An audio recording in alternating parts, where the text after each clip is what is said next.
मैं आपको कल ही बताई थी कि महाभारत की जो कहानी हम देखते हैं मतलब हमारे हिसाब से जैसे कुरुक्षेत्र का युद्ध, कौरव पांडव यही महाभारत है। लेकिन महामुनि वेदव्यास के लिखित मूल महाभारत के अनुसार यही महाभारत नहीं है। बेसिकली जहाँ से स्टार्ट हो रहे हैं it's a kind of onions layer, एक के बाद एक हटाते जाएंगे। मूल कहानी बोला है वेदव्यास जी ने, लेकिन हम जब कहानी की शुरुआत में देखते हैं तो देखते हैं नैमिषारण्य में सौनकादि मुनिगण 12 साल तक यज्ञ कर रहे हैं और अभी उस यज्ञ के स्थल पर सूत मुनि का पुत्र मतलब लोमहर्षण मुनि का पुत्र सौती का आगमन घटता है, जो एक्चुअली में हमारे जो राइटर है महामुनि वेदव्यास उनका शिष्य था।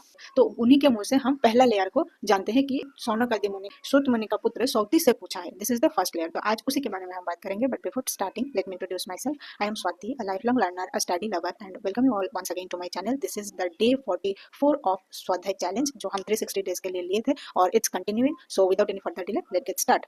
तो सौती मुनि को जब पूछा गया कि वो कहाँ से आ रहे हैं तो उन्होंने कहा पांडवों के कुल में लास्ट जो राजा थे वो है परीक्षित। परीक्षित का पुत्र हुआ जन्मेजय और वही जन्मेजय जो कि सर्प कुल को ध्वंस करने के लिए मतलब पूरा खत्म करने के लिए एक यज्ञ किए थे। और उसी यज्ञ के जो प्रधान मुनि थे, मतलब यज्ञ करने के लिए ब्राह्मण चाहिए होता है ना, तो उनके जो प्रधान थे, जो मेन ब्राह्मण थे वो थे वही सम्पायन मुनि।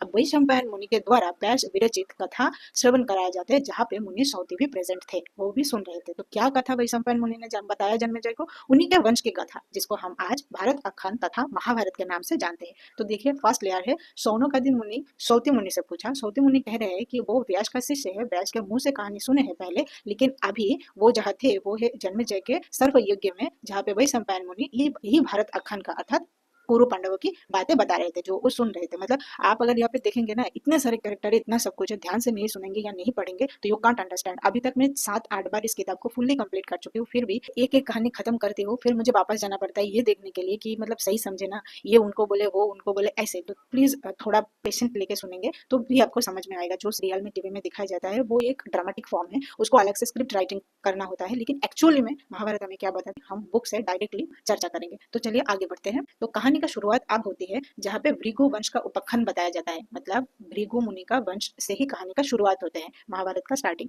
अब भृगु मुनि कौन थे? भृगु मुनि थे स्वयं ब्रह्मा के पुत्र, जिनका शादी होता है पुलमा नाम की एक कन्या से, जिससे उनको च्यवन नाम की एक पुत्र होता है, जो भूमिष्ठ होते ही माता को दैत्य से मुक्त करते हैं। मतलब इतना पराक्रमी पुत्र होता है। ऐसे भृगु वंश आगे बढ़ते हैं। देखिए ये कहानी अभी बहुत बचा है, कल हम ये च्यवन मुनि का जन्म वृत्तांत से लेकर स्टार्ट करेंगे। आज के लिए इतना ही। अगर आपको सच में महाभारत की असली कहानी जाननी है तो आप मुझे जरूर फॉलो कर सकते हैं। यहाँ पे एक बात बताओ कि छोटी छोटी कहानी की मदद से जो हम बातें करें, आप चैनल में जाएंगे तो आपको पूरी कहानी मिलेगी, जो भारत पांचाली नाम के प्लेलिस्ट में एकत्रित है। हम हर सोमवार और शुक्रवार महाभारत की एक कहानी चर्चा करते हैं।